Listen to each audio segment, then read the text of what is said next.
O level කරලා දැන් A level වලට බයෝ හරි මැත්ස් හරි කරන්න බලාපොරොත්තු වෙන ඔයාලට ෆිසික්ස් වලින් ගොඩ දාලා දෙන්න තියෙන හොඳම වැඩ පිළිවෙල සහිත ක්ලාස් එක ගැනයි මේ දැනුවත් කිරි. මේකේ තියෙන විශේෂම වැඩ පිළිවෙල තමයි අපේ ක්ලාස් එකේ විශේෂම වැඩ පිළිවෙල තමයි ඕගොල්ලන්ව මෙන්ටර් කෙනෙක් යටතේ අධීක්ෂණය කරනවා සම්පූර්ණ අවුරුදු දෙකමාර පුරාවට. ඇයි එහෙම කරන්නේ? මුල් අවුරුද්ද වගේ කාලය තුල ඕගොල්ලෝ වැඩ කරන පිළිවෙල අනුව ඕගොල්ලෝ හරියට පියමක් ගහනවද නැද්ද කියන එක තීරණය කරනවා. පළවෙනි අවුරුද්ද කෙල කරගත්තොත් එහෙම එතනින් එහාට ගෙඩ එන්න ගොඩක් අමාරුයි. ගොඩක් ෆ්‍රෙෂ් අය ළමයිට වෙන අවුල තමයි ඒගොල්ලෝ නොදැනීම පළවෙනි අවුරුද්දේ ඒගොල්ලන්ට අතහැරෙනවා. අවුරුද්දක් විතර ගියාට පස්සේ තමා තේරෙන්නේ අනේ අපි මේක කරගෙන නැහැ නේ කියලා හරියට.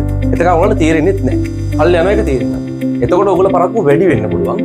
අන්න ඒක වළක්වන්න තමයි අපේ මෙන්ටරින් ප්‍රෝග්‍රෑම් එක තියෙන්නේ. අපි ඔයගොල්ලන්ව කුඩා කණ්ඩායම් වලට බෙදලා වෙන වෙනම මෙන්ටර් කෙනෙක් යටතේ ඔයගොල්ලන් අධීක්ෂණය කරනවා. ඔයගොල්ලෝ හෝම්වර්ක් කරනවා. ඇටෙන්ඩන්ස් හරියට තියාගන්නවද?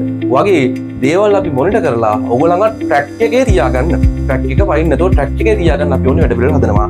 විෂයට අමතරව. විෂය සම්බන්ධයෙන් ගත්තාම ඉතා සාර්ථක වැඩ පිළිවෙලකට සම්පූර්ණ විෂය කරුණු ටිකයි ප්‍රැක්ටිකල් ටිකයි ඔයගොල්ලන් කරනවා. කැම්පස් වල තියෙන අමුතු වැඩ කැලේ ටිකුත් මේ පාර අලුතෙන් ඇඩ් කරලා තිනවා. වයිවා වගේ දේවල් ටිකක් දාලා තිනවා. වයිවා කියන්නේ මොනවද කියලා දන්න කට්ටිය ඇති නොදන්න කට්ටිය ඇති.